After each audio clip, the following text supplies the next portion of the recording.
Welcome to the Gary Sinise Foundation Podcast.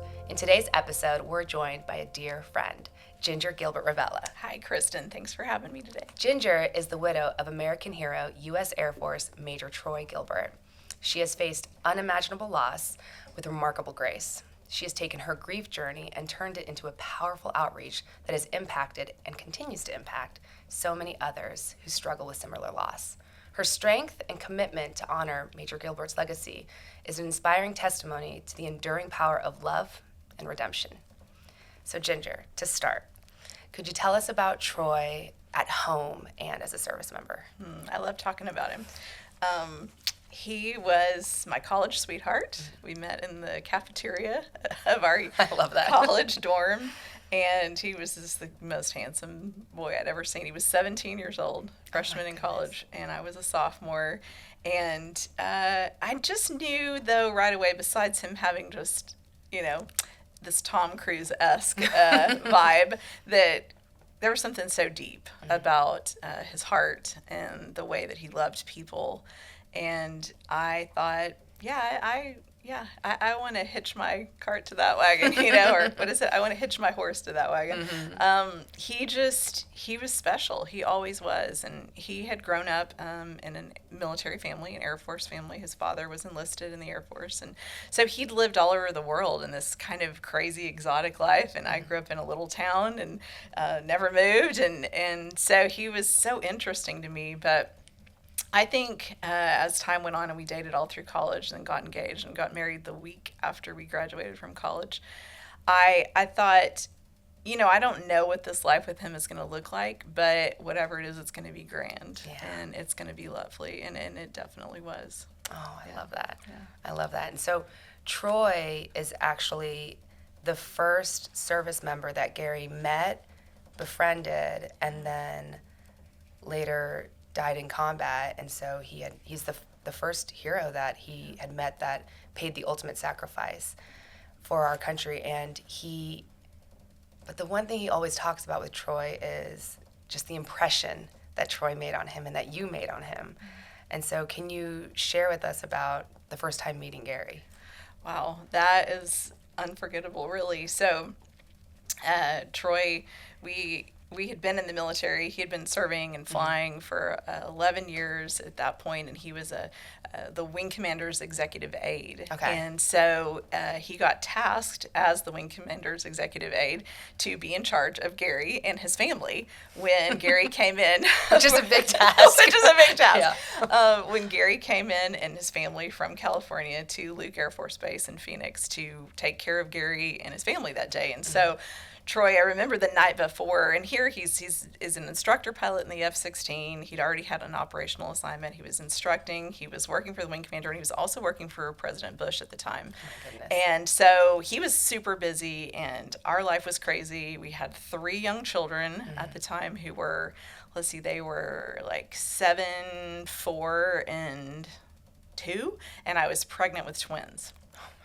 And it was right after the holidays, and it was in 2005, I guess. And so the next day, Troy said, "Okay, I got to get up early because I got to meet Gary Sinise and his family." And he's like, "I don't know what this is going to look like." And he said, I don't think they really know about what we do or care about what we do, but of course, I'm going to just do my best to show him around the base." And he wasn't like a starstruck kind of person. No, Troy was almost the opposite. Right. Kind of like, I'm a little skeptical, but but okay, he's obviously here, because he cares about the general that Troy worked for at the time, and so he said, "I'll take good care of him." And so I remember he set up a simulator ride for Gary and for the kids and for Moira. And so they kind of got to behind the scenes of what does it look like to be a fighter pilot in the Air Force. And so he came home from work the next day after spending a whole day with Gary and his family. And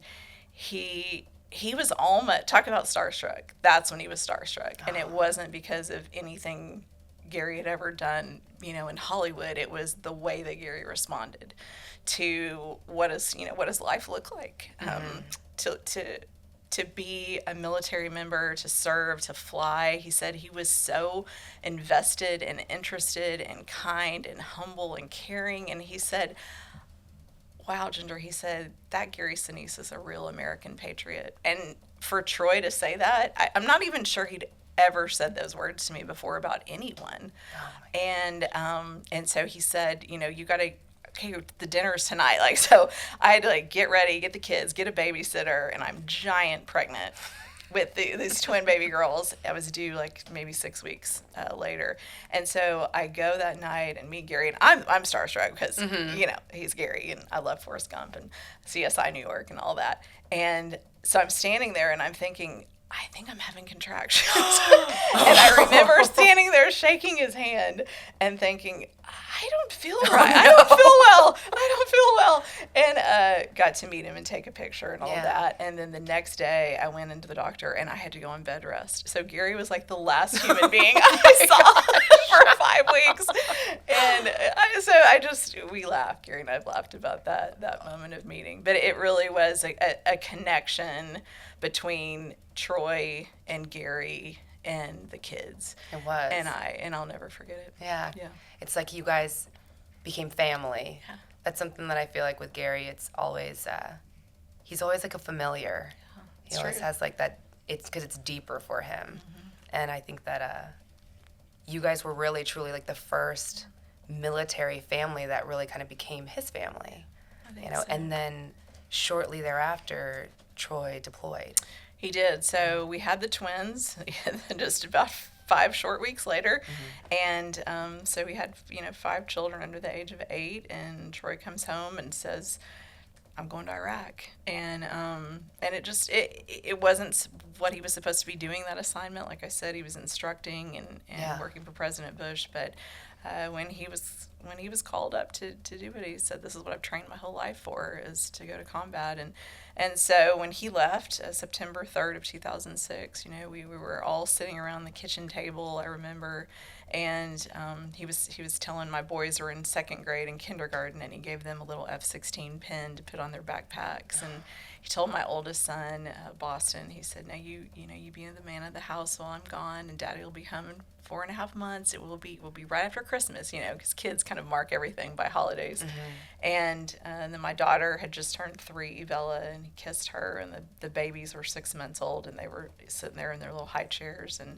And I remember staying in the kitchen scene crying, and it wasn't that I thought, I'd never see him again. It was just more he's going to miss this. Yeah. And we're going to miss him. Mm-hmm. And he was such a great dad, the most amazing father. And he worked long hours, but he came home and worked equally hard. And the dedication he had for our family and was equal to the dedication for his country. Mm-hmm. And so I just thought, what is this going to look like? It's going to be the hardest 4.5 months of my life to do this without him. But I was military wife, and you do what needs to be done to serve alongside. So, but yeah, it was the last time I would ever see him. Oh, my goodness. Can you tell us about the day?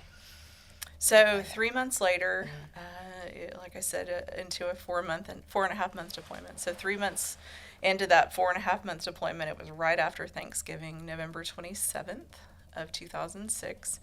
And the boys were at school, and Bella, my little 3-year-old, was in the backyard, and she was jumping on the trampoline, and I had a girlfriend over, and she'd brought coffee, and my babies, Aspen and Annalise, were down for a nap, and it was just a sunny Monday morning in Phoenix, Arizona. Mm-hmm. We lived little house. It was the only house Troy and I had ever owned, right off base, and I just thought, the night before, actually, I had stayed up late and put all the lights on the Christmas tree. And so I told the boys, when you get home from school today, we're going to decorate the tree just like we do in Dad's home. So I remember I got this knock at the door, and I thought, well, that's weird. And I walked past this lit Christmas tree, and I opened the door, and I see the sea of blue Air Force uniforms. And just for a split second, I thought, I wonder what they're doing here. Right. And then I looked at their faces, and I knew that something horrible must have happened. And I remember they asked if they could come in. At that time, Bella, my little 3-year-old, had run from the backyard to the door. She heard the door too, and so she's kind of hanging onto my leg. And they said, is there anyone that could take your daughter? And I thought, why would anybody need to take my daughter right now? And then my girlfriend who had only been there maybe 15 minutes, walks up, and I think she knew, maybe even before I did. And she took Bella's little hand, and we walked back to Bella's room. The officers, the pastor, the wing commander, I didn't know everybody, but I just remember walking that little short hall to my daughter's bedroom, and they shut the door, and they said, Mrs. Gilbert, on behalf of a grateful nation, we need to inform you that your husband, Major Troy Gilbert, and his F-16 have gone down in a combat mission earlier today west of Baghdad, Iraq. And I don't remember anything else after that. And I just remember over and over saying, we have 5 kids. Like, this is not happening. This is not happening to my family. And Troy was this amazing fighter pilot. He was there to teach guys how to fly in combat. So in my mind, I thought, he's fine. Like, he got out of the, whatever happened, he's fine. Because they said that's all we know. We know that his jet has gone down. It's about to hit the news, but we have not recovered. We haven't recovered him. And so I thought, okay, I'm sure he punched out of the jet and he's fine. And this day is going to end well. But it didn't. I found out 8 hours later. They came back, second knock. A second knock at the door is, you want it to be good news, but it wasn't. And it was really the unthinkable, which was the insurgents that Troy was gunning for. So he was, the mission that he was on, he was protecting a downed special operations unit. They had crashed in the middle of an open desert floor, and Troy was flying what they call close air surveillance, which is just a policeman in the sky. Right. So they're just patrolling 4 or 5 hour flights at a time just to make sure that anybody on the ground is covered if they need it. So he was just on a routine mission. And these special operators, scream over the radio, like, if anybody's up there, we need help. Oh. And of course, all of us know special operators, they don't scream over the radio for help very often. And so Troy immediately flew in. He had a younger wingman that he was teaching that day. And so his wingman was refueling about 10 miles away. So Troy was on his own, having to do everything and cover the guys and locate the enemy because they were being overrun by about 15 insurgent trucks. Iraqis, it was really early Al-Qaeda, early ISIS members. And so Troy visually has to locate where the good guys are, where the bad guys are, and take charge of the situation. And I have met some of those guys that he saved since that day, and they said immediately, as they said, it was a chaotic situation. Troy's wingman was not able to help them, and so he left the scene, and Troy comes on the scene, and he said, we nicknamed him Frosty, because he said he came on and we heard his voice, and he said, I got you, I got this, you're going to be okay. And he said he was so calm, he was so confident, not cocky, but he was confident that he was going to take care of us. That he said it kind of, the special operations commander said it took all of my men into a place of, like, we're going to be okay. And they were.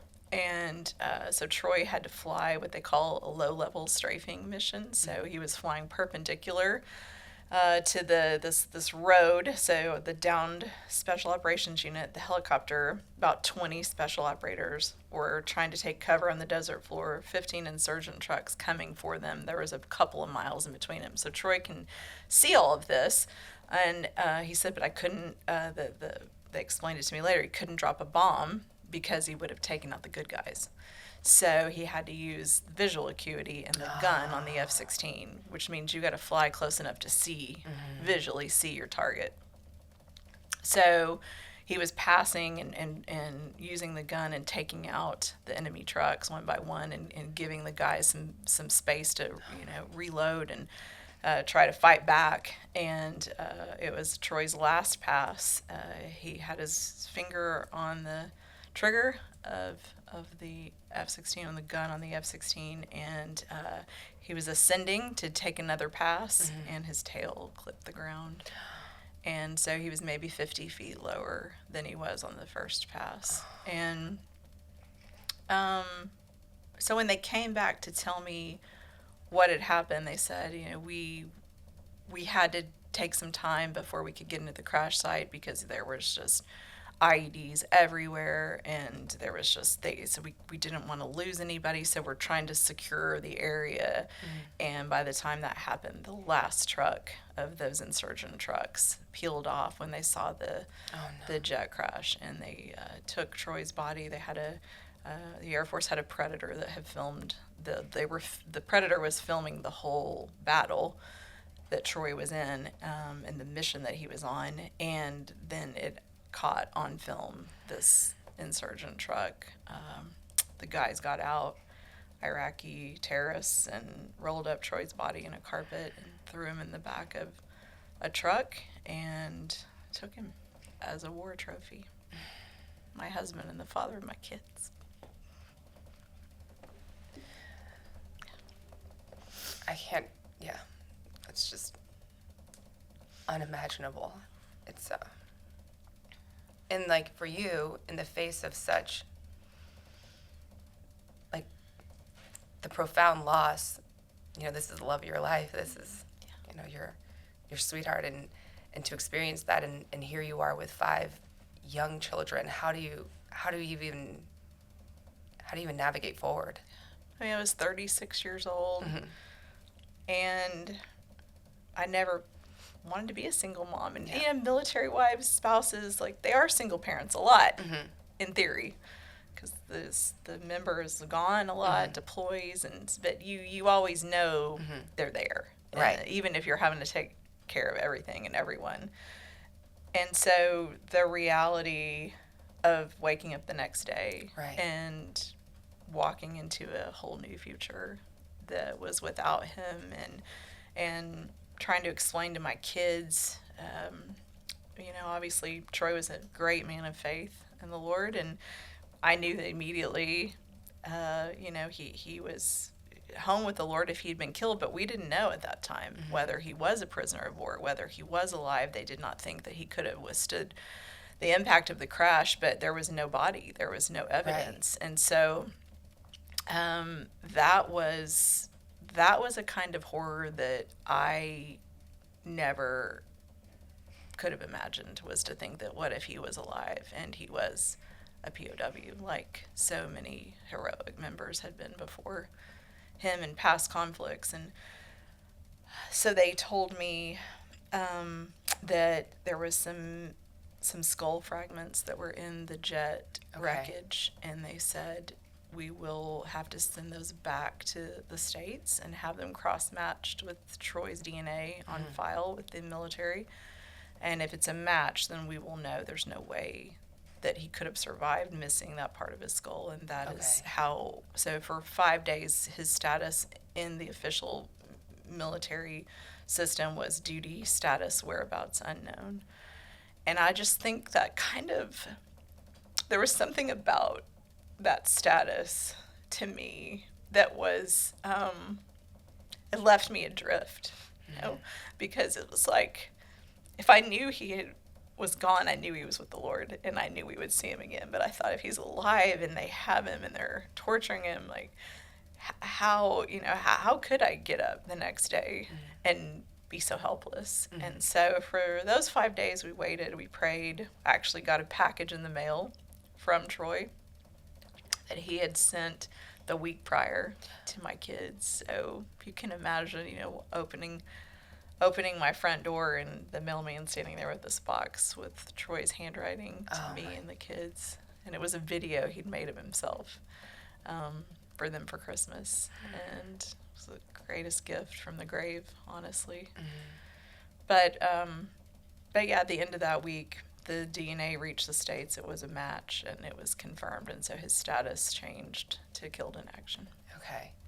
And then you had the first internment, correct? Because isn't there's kind of a sequence that occurred? Yeah. So we did go to Arlington National Cemetery. It's a huge honor that Troy is buried there. But we had a full casket. I did not tell any of my children that their dad wasn't in it, because how do you explain that kind of hate and that kind of horror that exists in the world, that kind of evil? And so for my kids, all they knew was their dad was with the Lord, but they also knew he was in this casket, and we walked behind the horse-drawn carriage with the flag over the coffin, and I buried very little remains. And then over the years, Troy's story is epic in so many ways.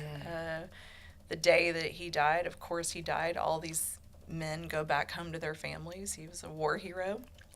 He was then taken. That had not really happened in this modern sort of conflicts that we have. So it was news. I mean, it was national news. We're grieving. We're a grieving family. I'm a single mom. Public. In very public eye. And I remember sort of maybe, I was always asked for a statement. I couldn't even come up with words to say.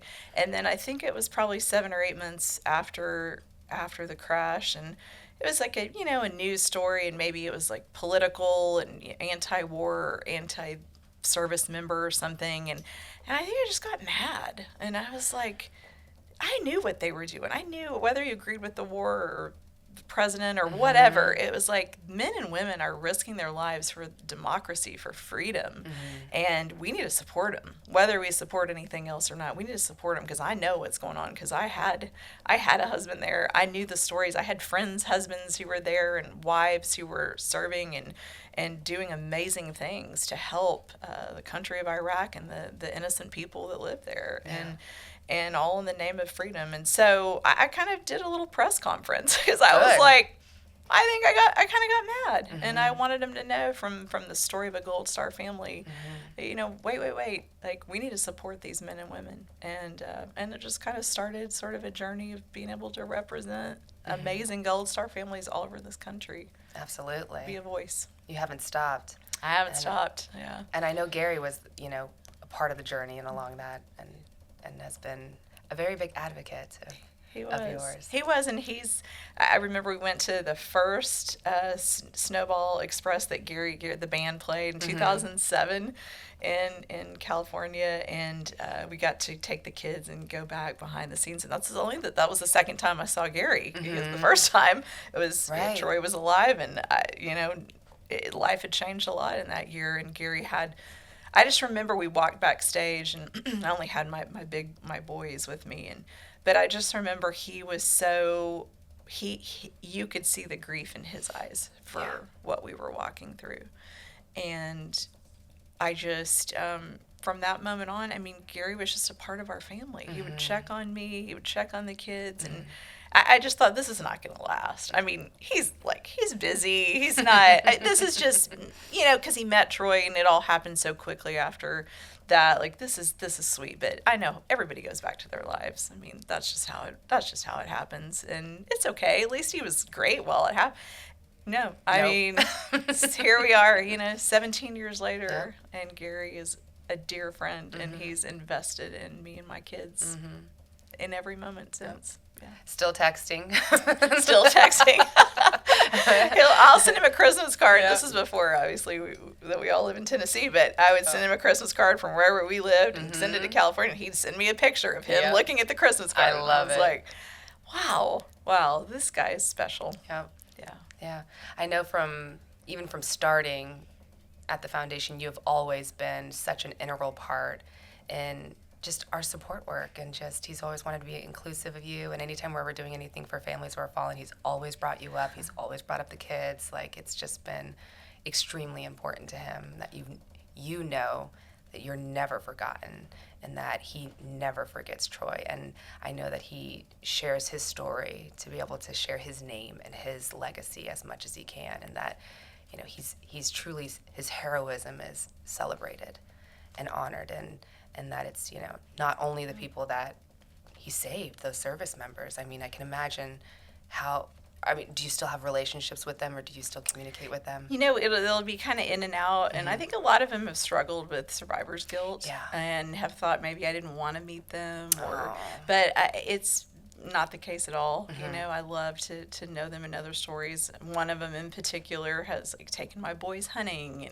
and so there's been some really beautiful relationships that have developed, and But back to Gary, I wanted to add, like, so you ask about the funerals and the burials. Yes. So Troy, in 2013, I had gotten a message to come back to the base, and an Iraqi had turned in some toe bones from that had been, for whatever reason this Iraqi citizen had, for money, for fame, for whatever, that he had taken, and they were of Troy's skeleton. And so I get this call. They said the Air Force had interrogated this guy for a year after he turns in these bones, because they think he's gonna lead them to Troy's body. Never happened.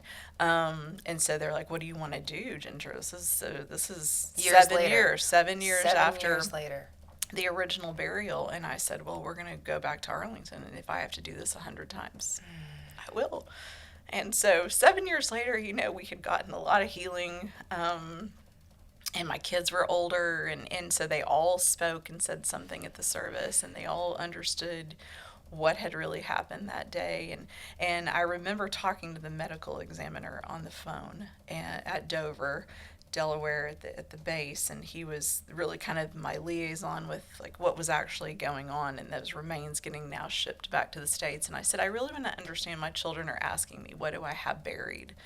And I said, maybe that sounds morbid to you, but they want to know. They want to understand, and I need to understand. And he said, "Ma'am, we have about maybe 60 paper clips worth of the weight of what your husband's remains from the initial crash." And it was kind of the very top of his skull was what was remaining.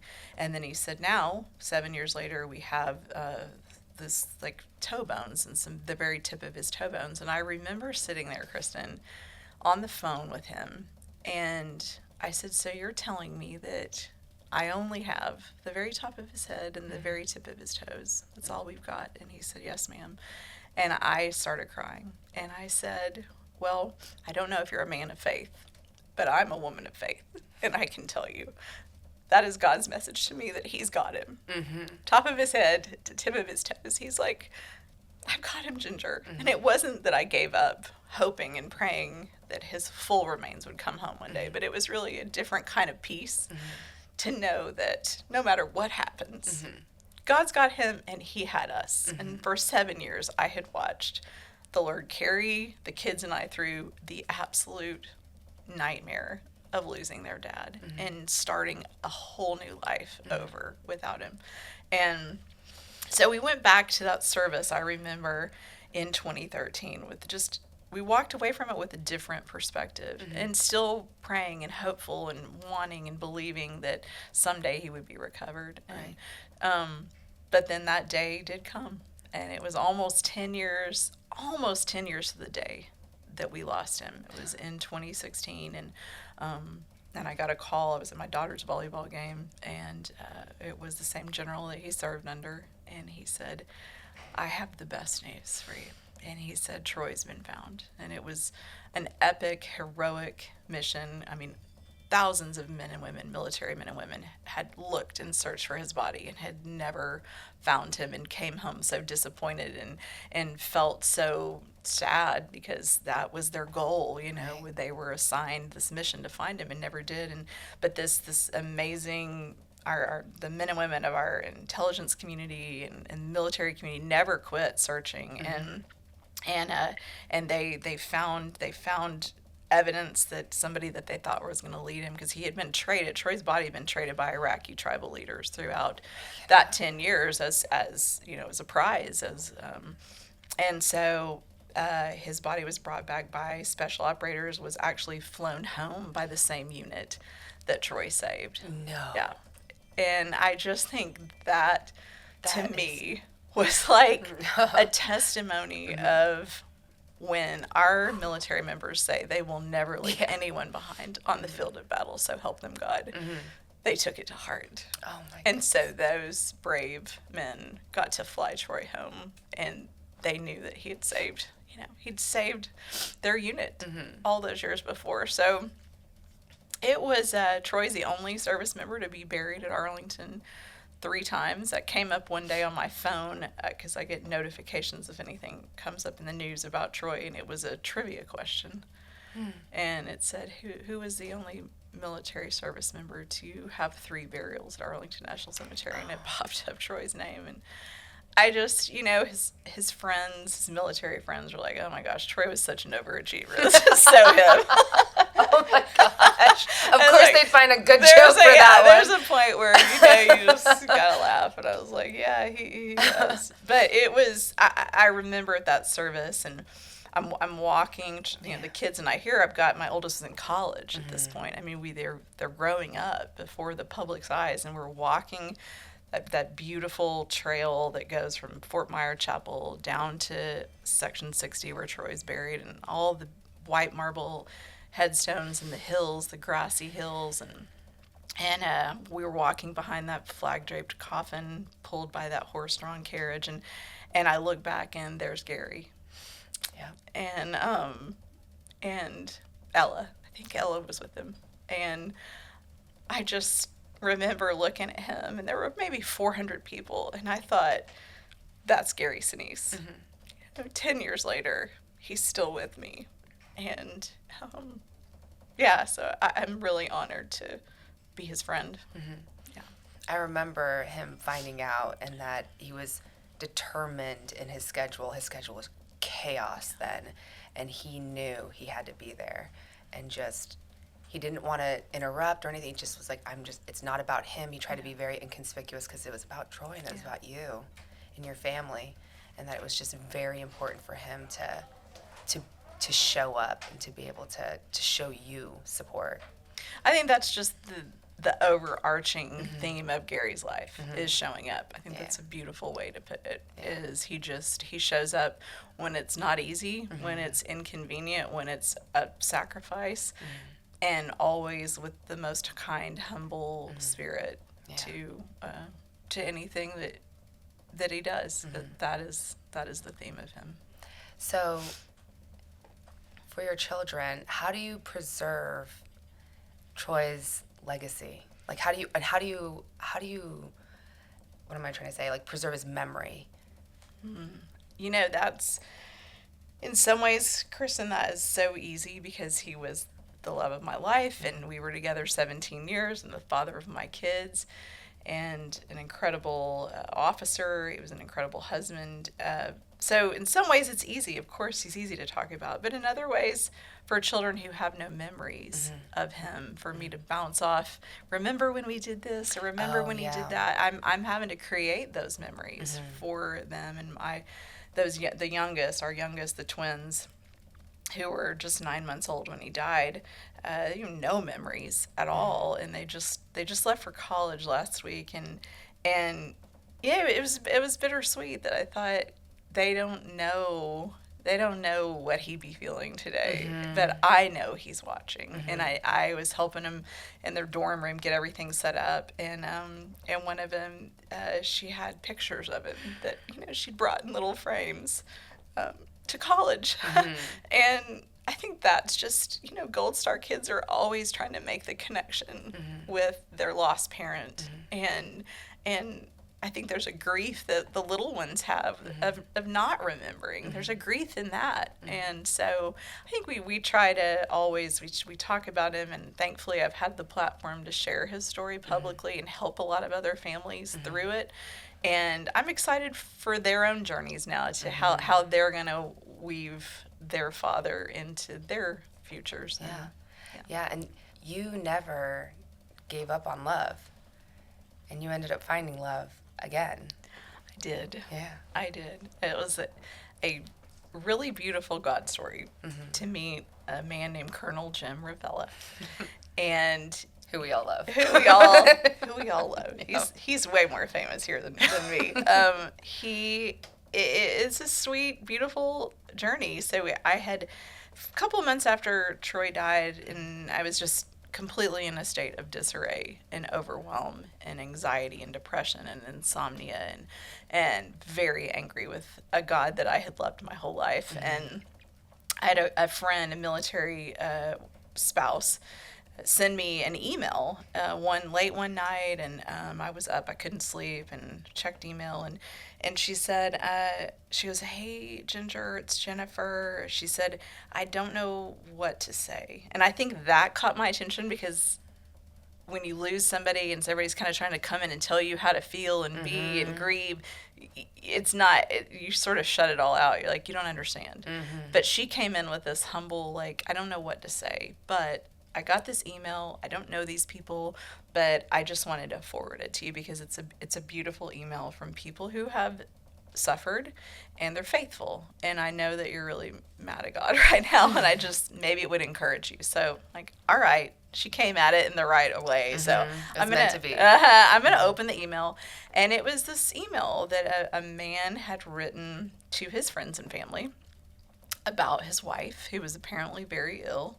And it was really about faith and what does it look like to still trust God when your circumstances don't point you in that direction. And he said, even if she goes home tonight to be with the Lord, like, I will still be faithful because I've watched her suffer and be faithful. How could I not? And it was just, it was very simple, and it maybe wasn't anything that I'd never heard before, but it came from somebody who I knew understood my journey, or just the journey that we all will eventually end up with. Was like, hey, why do these bad things happen to great people, and where is God in all of it, and how do you become better and not bitter? And I don't know, I just kind of resonated with this couple, and so I reached out through my friend, said, hey, could I reach out to these people? I don't know them. I know who they were, where they lived, nothing.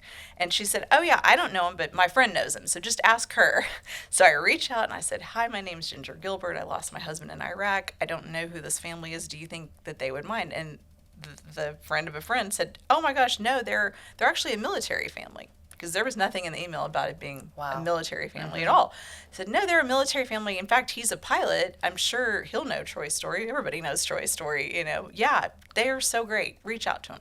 So I remember sitting down and typing an email, and I said, dear Jim and Andrea, here's who I am. Your email was never supposed to reach me, but it did in the middle of the night. And I just needed encouragement. So thank you for doing that. And, I thought, I'll never hear from him, but I just had to tell him. And I do hear from him. And we kind of start this beautiful email friendship between me and Jim and his beautiful wife, Andrea. They lived in North Carolina. The kids and I were still in Arizona. Never in a million years thought I would ever meet him, but they encouraged me. And Jim's wife was very sweet about kind of helping me wrestle with do you take medication if you're sad? She said, I take chemo, but I pray to be healed, and there's a balance, and you do it all. And then we kind of lost touch for a few months, and then about the year anniversary of Troy's passing, I had learned enough in that year to go, okay, I need to think about other people. I'm tired of being at my own pity party. I'm gonna reach out to Jim and Andrea and just see how they're doing. And so I reached out to Jim and Andrea through email and just said, I'm sad. It's the year anniversary of Troy's passing, but I just want to check on how are y'all doing. And Jim wrote me back, and he said, Andrea's in the ICU. He said she hadn't been in the ICU since that one night that we first email met you. And he said, I don't know what's going to happen. She's made it through a lot of these scenarios before, but whatever it is, I know God's faithful. And I said, yeah, I figured that out too this year. And then it's probably a few weeks after that he lost his wife. And I remember he emailed me, and he said, I don't know if we ever said anything stupid or insensitive. He said, I think we talked about death. She'd been terminally ill for quite a couple of years, and he said, I don't know if we said something silly or maybe we didn't understand, because he said, I don't think I did understand death, even though we'd faced it until tonight when I'm sitting here without my soulmate, and now I really understand how you felt all this last year without Troy.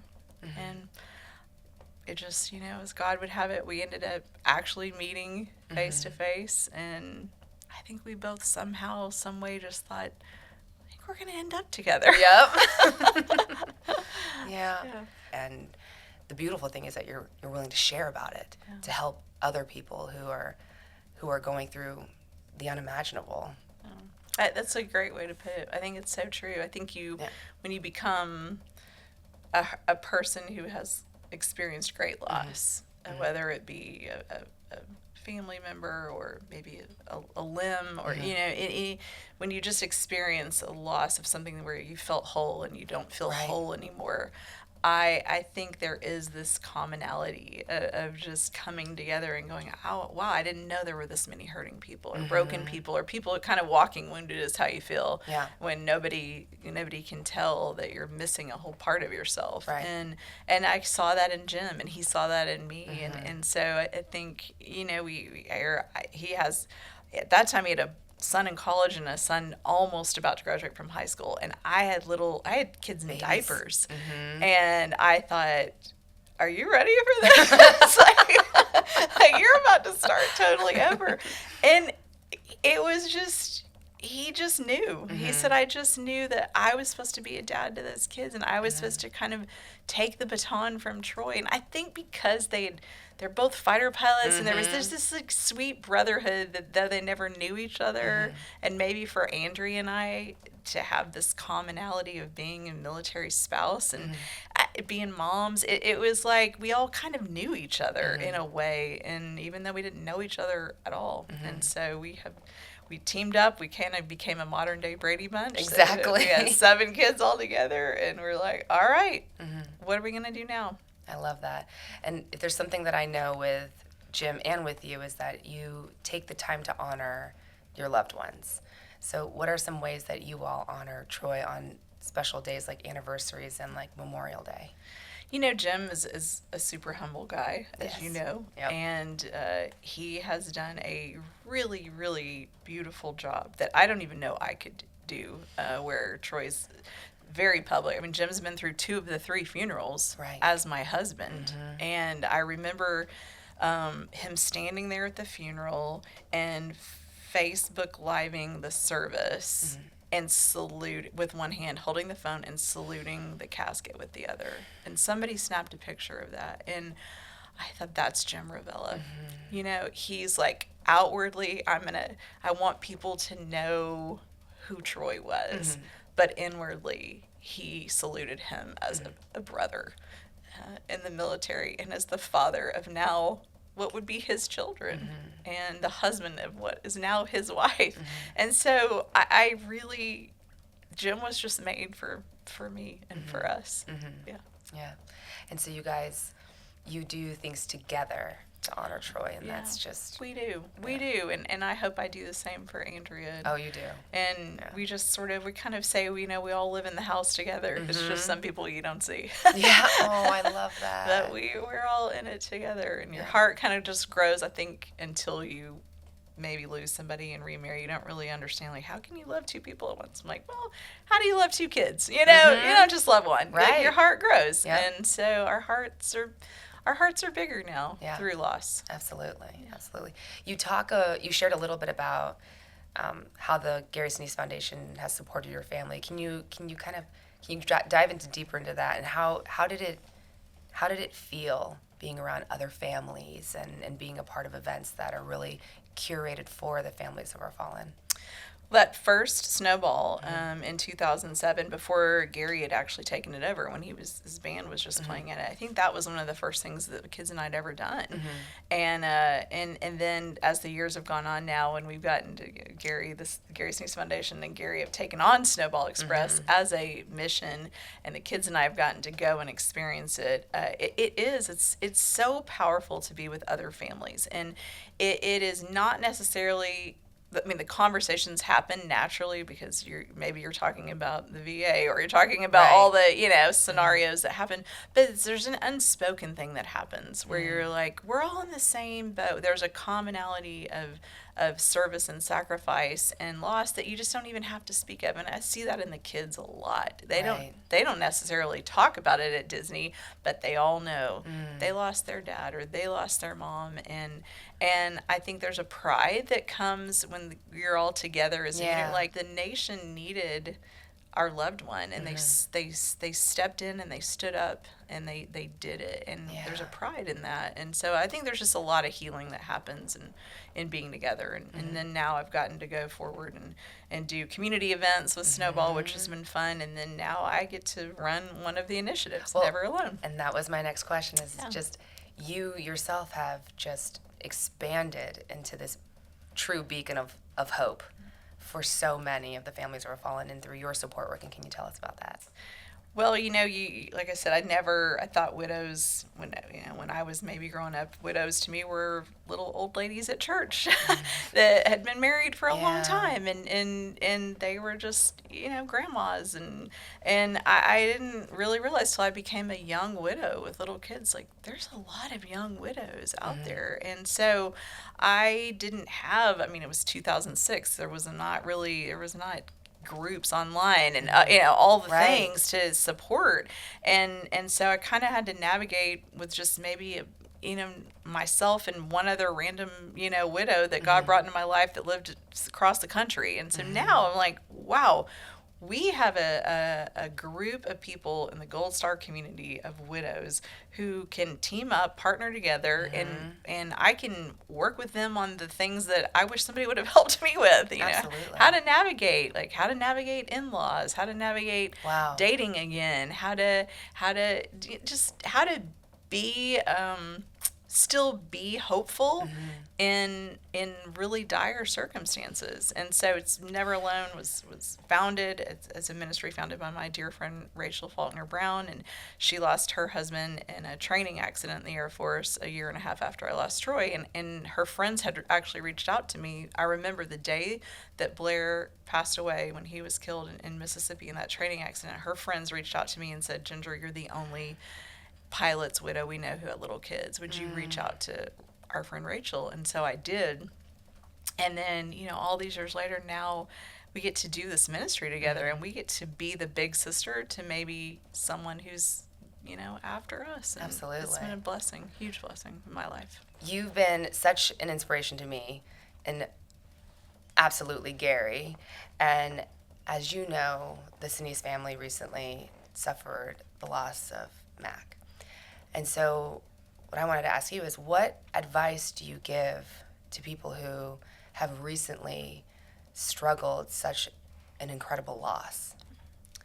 Well, I had the great honor of meeting Mac. Yeah. What's crazy is, Mac was in high school, playing in the high school band, and when Troy was with Gary and his family that day. So Mac was just a kid. Back in that day. And so I remember meeting his whole family that night. He was this teenager, and then years later I got to meet him. I spoke at Skyball, American Airlines Initiative fundraiser, and I got to have dinner with Mac and Gary, and now he's kind of a young man in his 20s, and this cool good-looking surfer guy, and then years later, when I got to be an ambassador for Gary and Mac, he gave me the tour of the foundation, and he'd grown into this really stellar young man who was so proud of his father and the foundation, and it was just, I feel like I got to see every stage of Mac. So to watch Mac suffer, and Gary and Moira and the family to lose him this year, it was just a grief for us, for them, because I haven't lost a child, so I can't totally speak to that. But I knew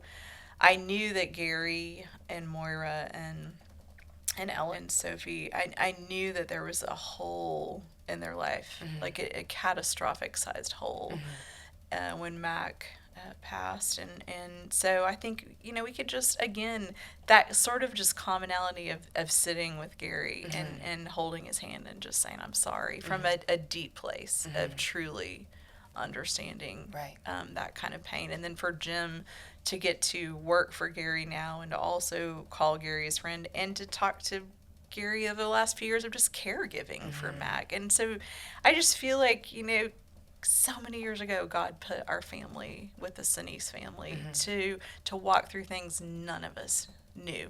None of us. We didn't know Troy would be gone. We didn't know Mac would be gone. But it's kind of like we just linked arms, and we're just going to walk out this life together, the beauty and the pain. All of it. Yeah. You guys are family. Yeah, we are.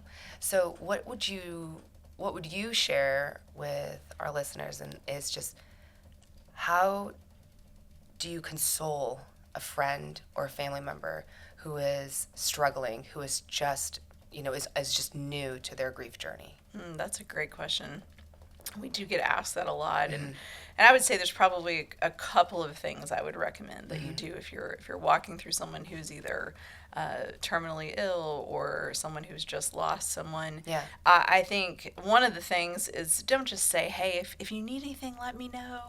Right. And I think it's common. It's a kind normal thing that I think we've all said before. You wouldn't know that. Yeah, but you know what? When you're that person who is either caretaking for someone who is ill, or you're walking through grief of someone you love, losing someone you love, like, you can't figure out what you need.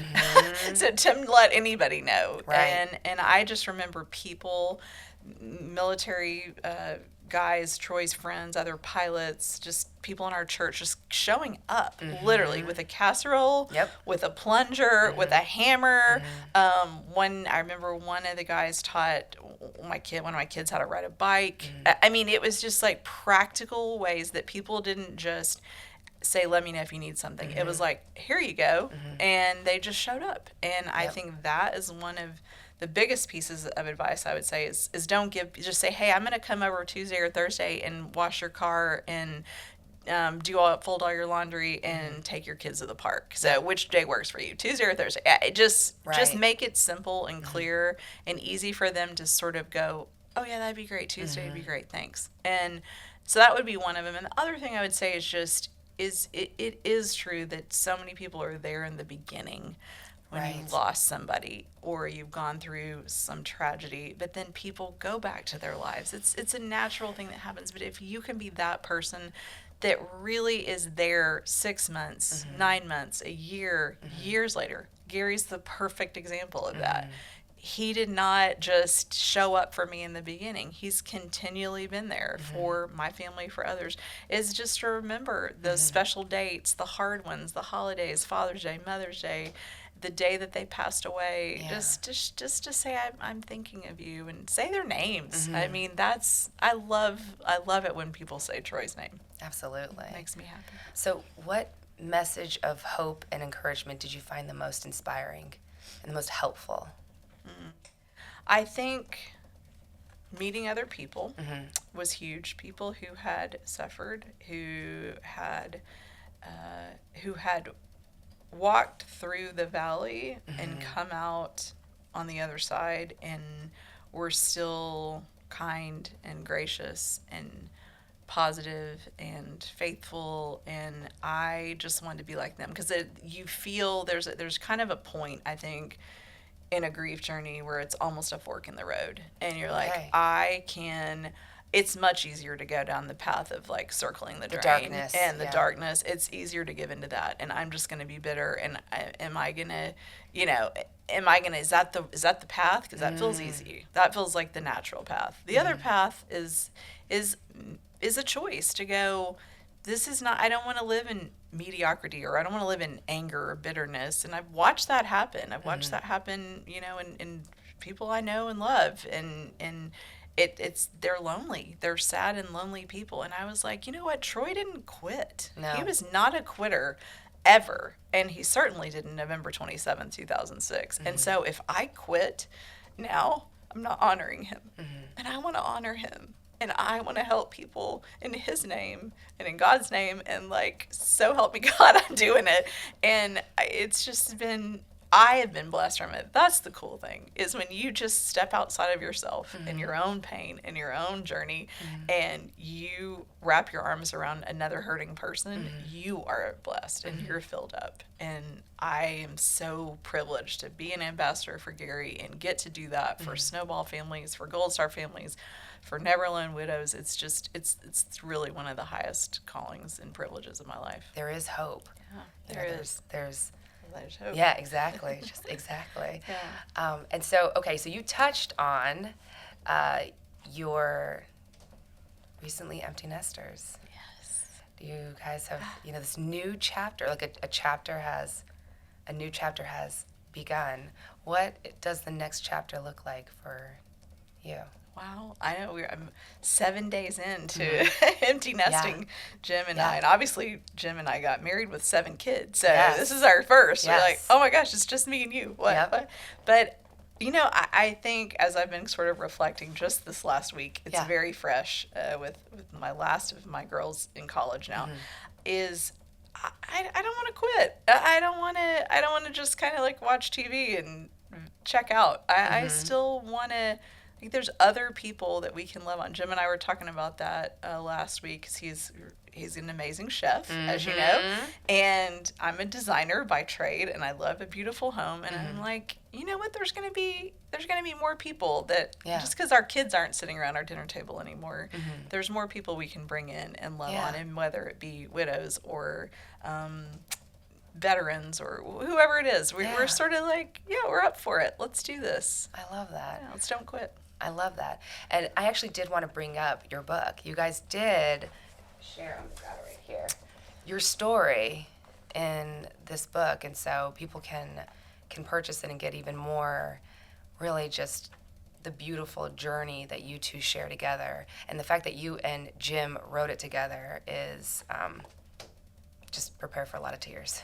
Hopefully it's good tears. No, it's beautiful. Yes, absolutely. What we did, we wrote, it's called Hope Found. Yes. When life isn't all you hoped it would be, God is. That's kind of the subtitle, because we really, as when we met and started sharing our stories of loss, which were very different. His is this years-long journey of losing someone very slowly, and mine was just this sudden tragedy. But really, like, the things that we learned were the same. Yeah. The character of God, the life lessons, the ways that you can look at things differently and see people.